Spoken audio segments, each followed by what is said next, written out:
Non-violently.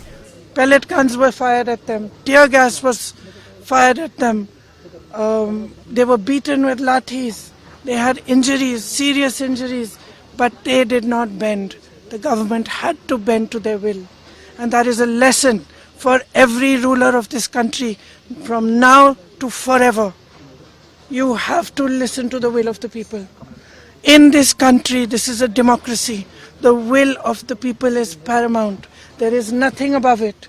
No human being, no single leader, no dictator, no force can stop the will of the Indian people. Today this has been proved by our students, by our young people. And they have stood there regardless, everywhere, not just in Delhi, across India. They have not cared about any political party, anybody who is trying to make politics out of it, anything. They have not cared. They have stood for what they believed was right. They have fought for what they believed was right. And this is their victory.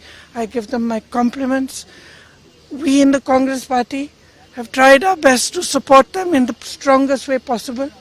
Rahul Gandhi ji has been talking about this issue of paper leaks and exams for a long time. For a long time.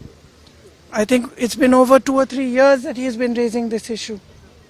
So I think that I want to compliment him as well, because he has raised this issue and he has got the rest of us in the party, the NSUI, the Youth Congress, to not only support the students but to create a movement all across the country for the rights of students, for the reform of our education system.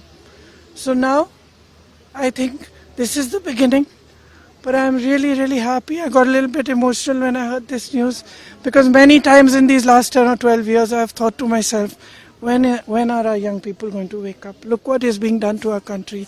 RSS is filling the entire educational system.